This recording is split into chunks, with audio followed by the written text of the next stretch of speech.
El ensayo que vamos a ver se conoce como el ensayo de compresión confinada. ¿Listo? Es un ensayo muy parecido al que ustedes hacen en compresión de probetas o rotura de probeta a la compresión en el hormigón.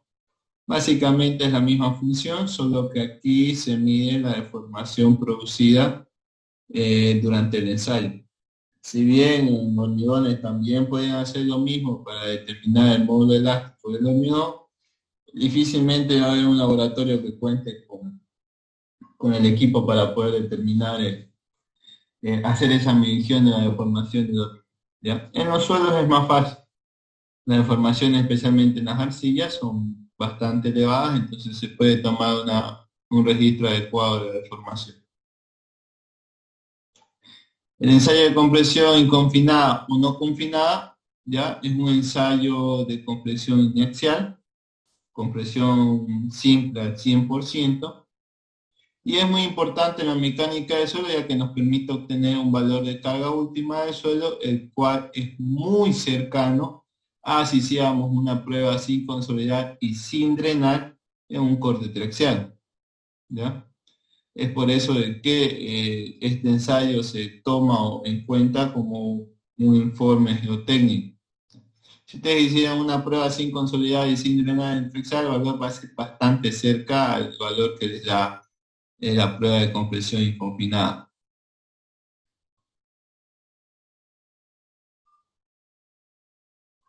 Las normas que rigen el ensayo tenemos la ASTM T 1166 y la Aston T 208.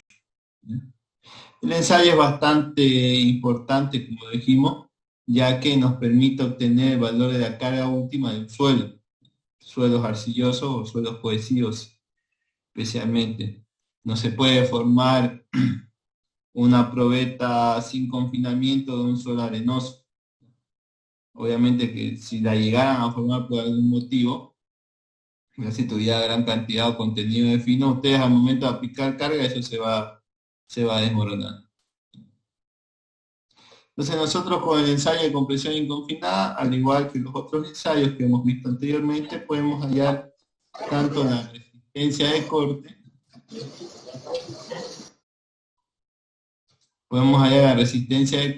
como el esfuerzo de cohesión, ¿ya? Entonces el objetivo va a ser determinar la cohesión no drenada. Este ensayo, al ser tan rápido, no hay capacidad de drenaje del suelo. Las arcillas ustedes ya habrán visto en mecánica de suelos 1 que tienen una permeabilidad bastante baja. Entonces, nosotros vamos a determinar la cohesión no drenada y la resistencia al corte no drenado, ¿ya? Y la parte más importante, un suelo carente de cohesión no se puede formar una proyecta sin confinamiento lateral.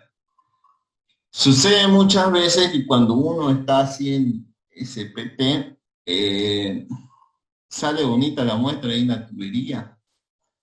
Entonces, si uno no conoce bien cuál es el tipo de suelo, los limos que no son plásticos, pero al ser tan finos y tener un contenido de humedad elevado, se parecieran a simple vista que son eh, materiales cohesivos, ¿ya? Entonces, ¿qué es lo que hacemos nosotros en el campo cuando estamos haciendo SPT y no hay ese problema? Muchas veces ocurre que si nosotros sacamos la muestra entera en la tubería de SPT, se puede cortar un tramo largo y llevarlo al laboratorio, obviamente conservando la humedad, y hacer el ensayo de compresión inconfinada. Si es una arcilla, sería bien porque vamos a tener el esfuerzo último del suelo. Pero ocurre muchas veces que uno cuando no conoce bien el suelo puede ser que alce un limo, ya lo mismo ocurre cuando uno no tiene mucha experiencia, y quiere hacerle clasificación a todo lo que pareciera que fuera cohesivo, y sin embargo el limo que aparentemente dan una cohesión, pero es debido a la cantidad de humedad que tiene presente. Entonces en ese caso lo que hay que hacer es de la tubería sacar un pequeño pedazo de muestra, ¿ya? Y ustedes agarran y lo empiezan a enrollar en su mano. Si ven que se puede deformar así como la plastilina, se puede reacomodar, entonces ese material es cohesivo, puede ser que sea cohesivo. Si no tiene esa propiedad que pareciera que tuviera cohesión y ustedes empiezan a enrollar y eso se desmorona, entonces ese material no es cohesivo, ¿ya? Y lo mismo aplica para saber si ustedes pueden o no hacer el ensayo de clasificación de suelo. Eso igual me ha pasado a mí muchas veces cuando empezaba. Entonces, en el SPT uno lo ve, puede que pareciera que tiene cohesión y pierde su tiempo queriendo hacerle el límite líquido. Una vez que hace el límite líquido, cumple. Llega a la parte de límite plástico, quiere hacer ese procedimiento y no tiene límite plástico. Entonces habremos perdido el tiempo haciendo el límite líquido de esa muestra. ¿Ya? Entonces, ese es el principal cuidado que hay que tener con los limos. No todos los limos llegan a ser plásticos. Muchas veces parecieran que fueran materiales cohesivos, pero es debido a la cantidad de agua que tienen. Y esa es una de las pruebas más rápidas, por así decirlo, de saber si estamos ante un material cohesivo o no. Ustedes sacan un poco un pedazo de lo que, por ejemplo, descartan de la teoría de SPT, lo colocan en su mano y si se comporta como una plastilina, obviamente ese material es cohesivo. Si no, si ven que empieza, no quiere dar forma, entonces ahí ya ustedes pueden darse cuenta de que ese material no es cohesivo. ¿Ya? Entonces, continuemos. ¿Ya? La prueba de compresión confinada es un tipo de prueba no consolidada, no drenada, es lo que les había dicho, donde se realiza comúnmente en muestras de arcilla. Esta prueba, la presión de confinamiento, más adelante vamos a ver que en el triaxial existen tres presiones, ¿ya? O sea que al no haber confinamiento, sigma 3 será igual a cero. Entonces solo habrá una carga axial que se genere o genere la falla del suelo. Entonces el esfuerzo que vamos a analizar, sigma 1, va a ser la fuerza axial. ¿Ya? Como la resistencia del corte no drenada es independiente de la presión de confinamiento, basamos el mismo principio, sigma 1 o la tensión última dividido entre 2 me da la cohesión. ¿Ya?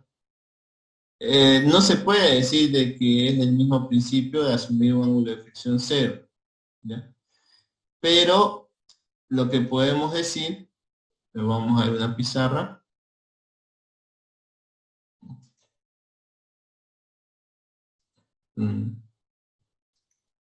ya.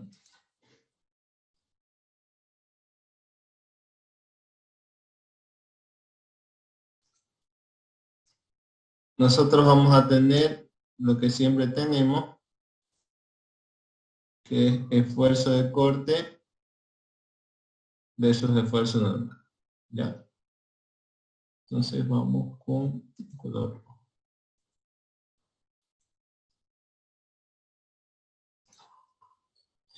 Como el ensayo es una prueba no consolidada, no drenada, ¿ya? Muy difícilmente estos valores van a ser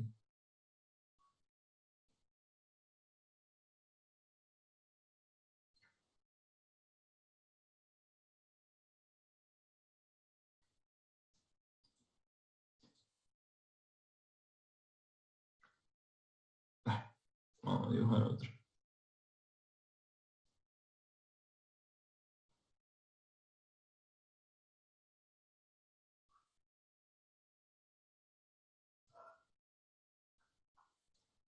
Muy difícilmente, si ustedes incrementan la tensión, esto va a incrementar, ¿ya?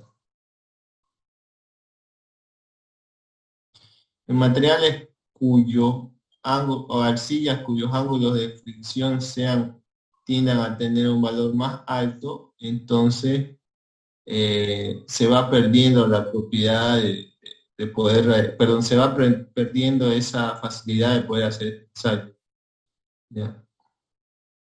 Entonces, en este caso, por ejemplo, más o menos, si ustedes hacen una prueba, luego incrementan, que no debería ser tan así, el esfuerzo último no incrementa tanto, ¿ya?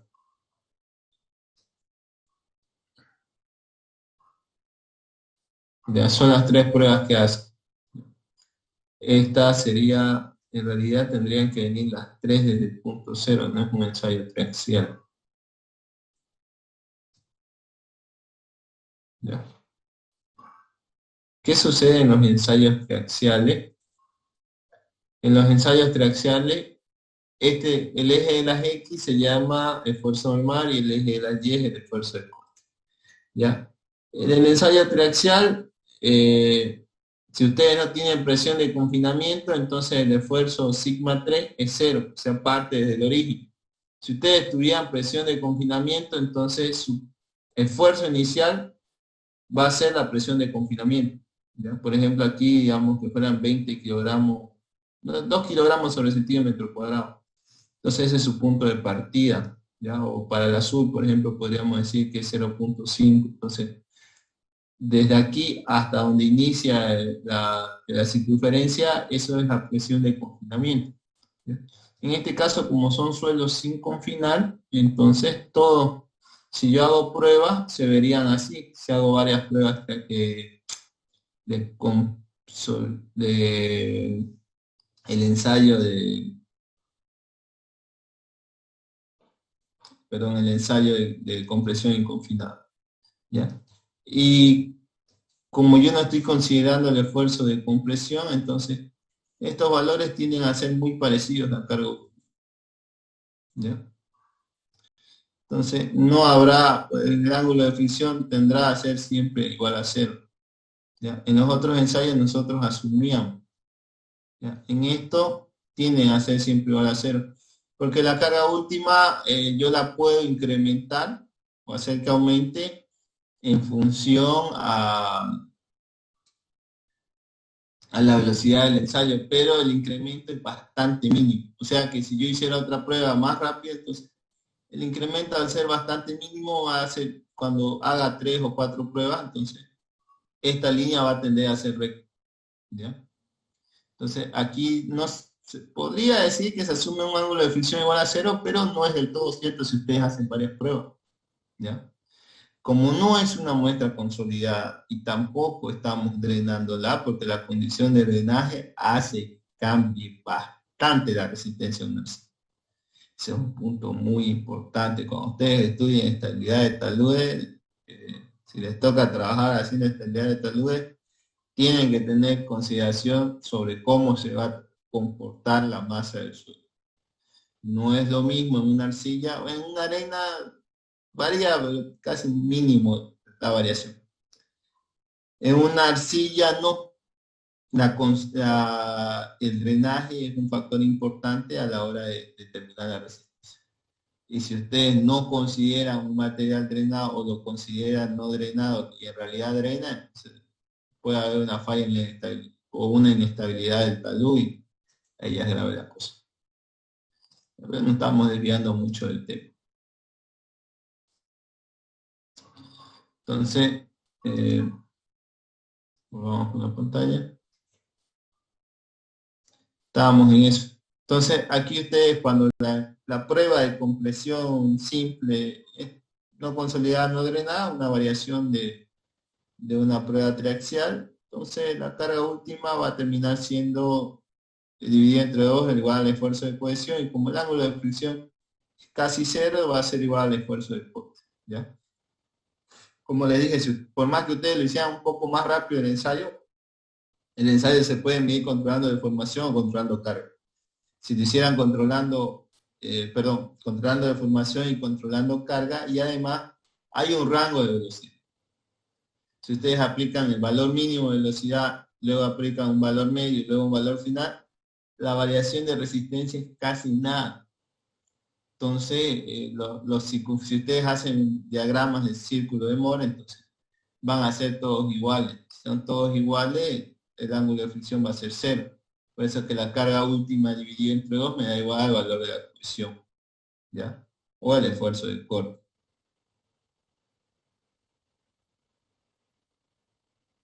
Entonces, hay una característica principal que tienen los suelos arcillosos, que se conoce como tixotropía. ¿Ya? O sea que si nosotros remoldeamos una muestra de suelo, va a perder, o sea, va a permitir mayor deformación, pero menor resistencia comparado con una muestra de suelo inalterada. ¿Qué sucede con un material tixotrópico? Entonces, si un material es tixotrópico, a medida de que ustedes no varíen el contenido de humedad, que es muy importante, y tampoco alteren las propiedades del material, o sea, ya lo remoldearon, lo dejan ahí, entonces el suelo va a volver a recuperar su resistencia inicial, ¿ya? Eso se conoce como tixotropía, ¿ya? O sea, la pérdida de resistencia debido al remoldeo es gradualmente recuperada con el tiempo cuando se permite que los materiales permanezcan en reposo. Si bien eso es complicado cuando se trata de terraplenes, ¿no? Porque no van a estar en reposo completamente, se puede afirmar de que en suelo eh, de estructura, a nivel de fundación, puede cumplirse un poco la propiedad tixotrópica. Si bien va a ser muy difícil que la resistencia a un material inalterado, puede recuperar parte de esta diferencia de resistencia.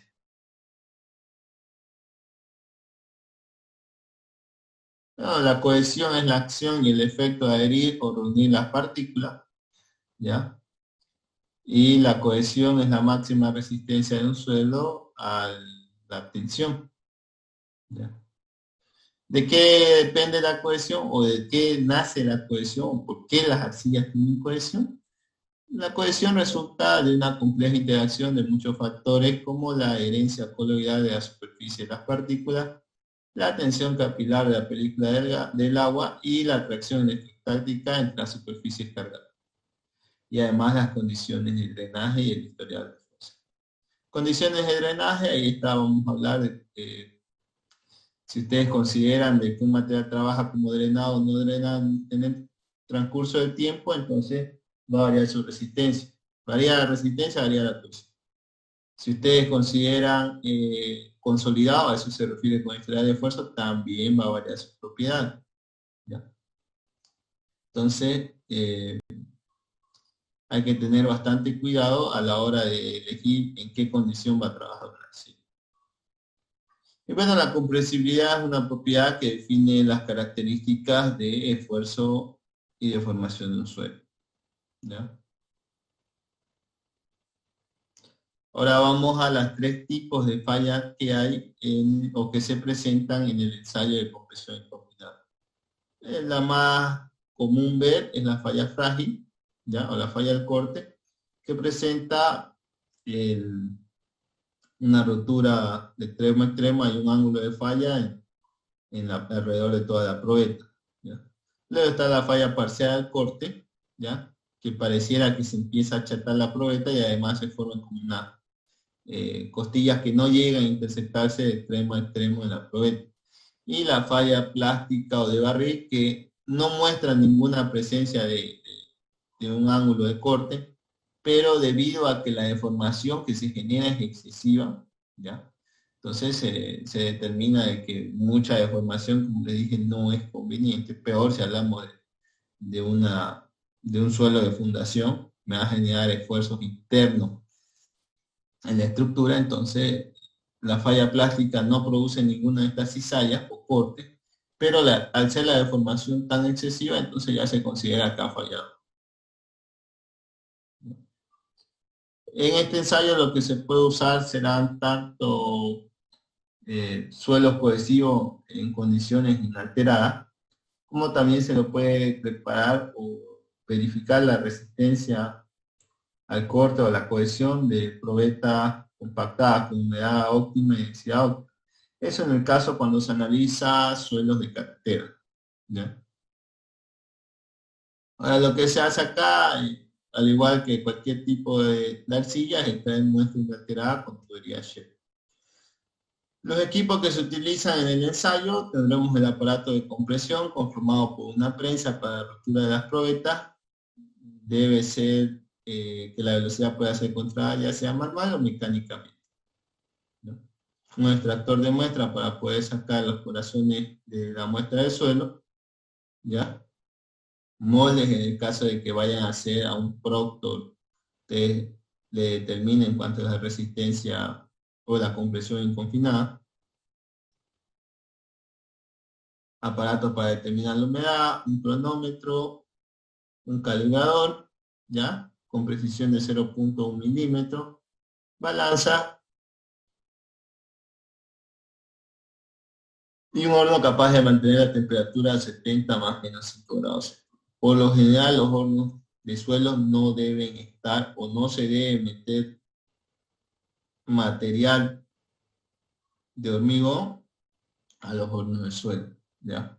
Los hornos de suelo deberían en general rondar la temperatura de 60 a 70 grados máximo. Cambio de materiales de construcción, ustedes saben que es 110. Hay arcillas que pueden que sean muy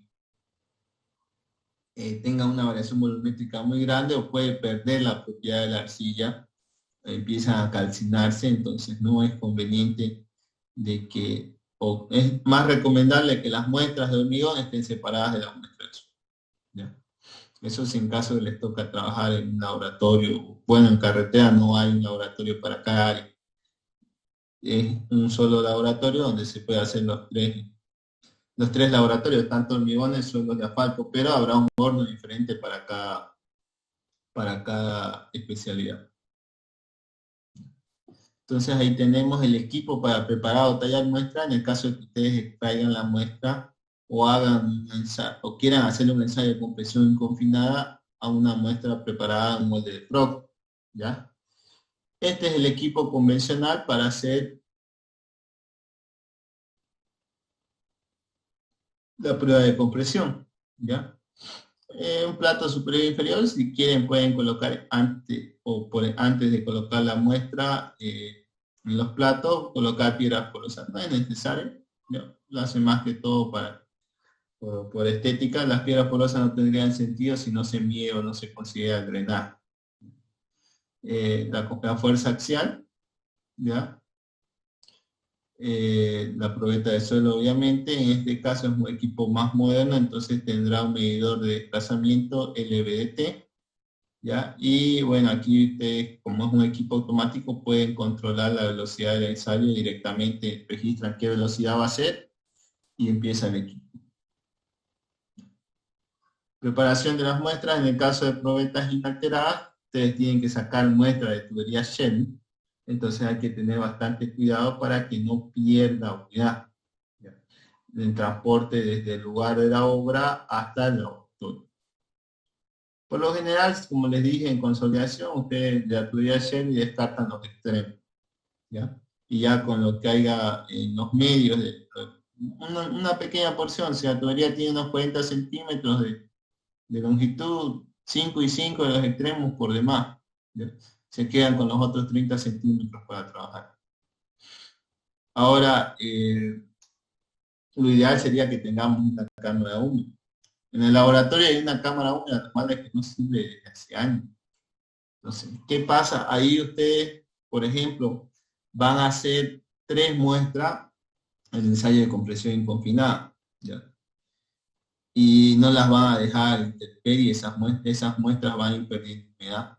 Ustedes cortan las 3 muestras, ¿ya? De las dimensiones que ustedes van a necesitar, y una van a ensayar y van a tardar más o menos 10 minutos en hacer todo el ensayo.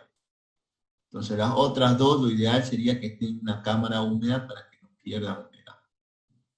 Pero como les dije, es raro quien tenga una cámara húmeda. Nosotros contamos con una cámara húmeda en el laboratorio, pero desde que yo entré, siempre esa cámara húmeda ha estado pegada.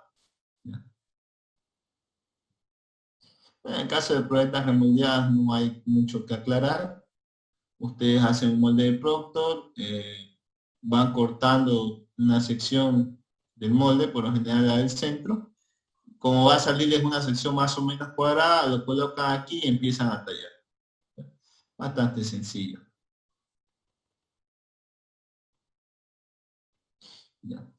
Entonces, una vez ustedes tienen su muestra, que por lo general para ustedes que han llevado hormigón ¿Quién me puede decir cuál es la condición ideal para hacer un ensayo de compresión simple?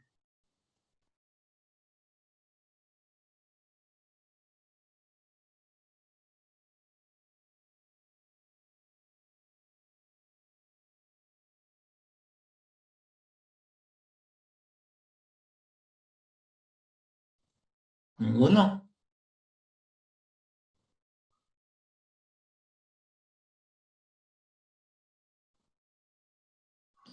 ¿Qué dimensiones tiene la probeta que ustedes rompen en hormigón?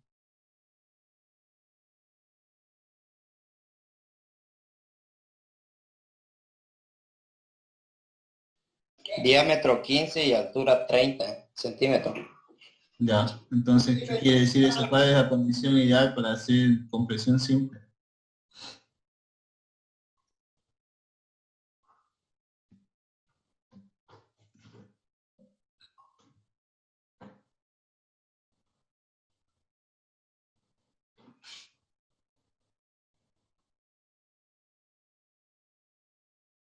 Correcto.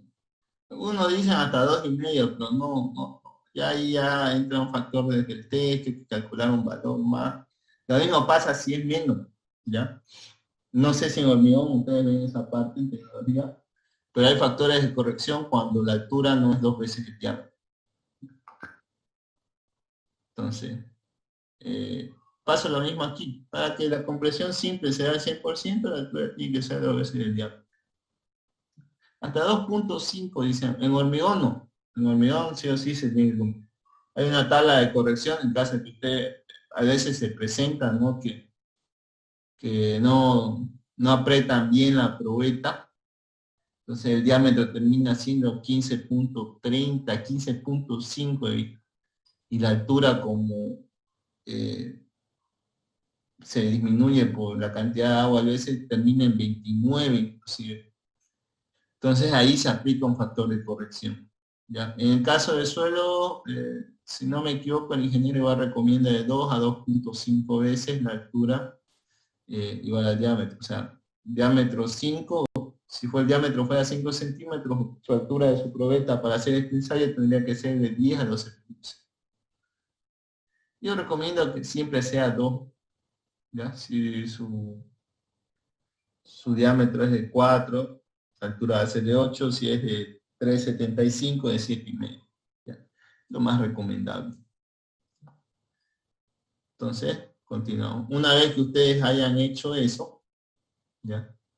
Ya han determinado o han cortado la muestra, la altura igual al diámetro, lo miden la probeta, ¿ya? Lo ideal es que tengan un calibrador Vernier que sea de bastante precisión. Después de eso pesan la muestra y bueno, como ustedes tienen la altura y el diámetro, pueden calcular el volumen. Como tienen el peso, pueden calcular la densidad. ¿Ya? Y como más adelante vamos a ver, después de finalizar el ensayo, igual pueden sacar una muestra y de donde ocurrió la falla y con eso ustedes determinan el, el contenido de humedad.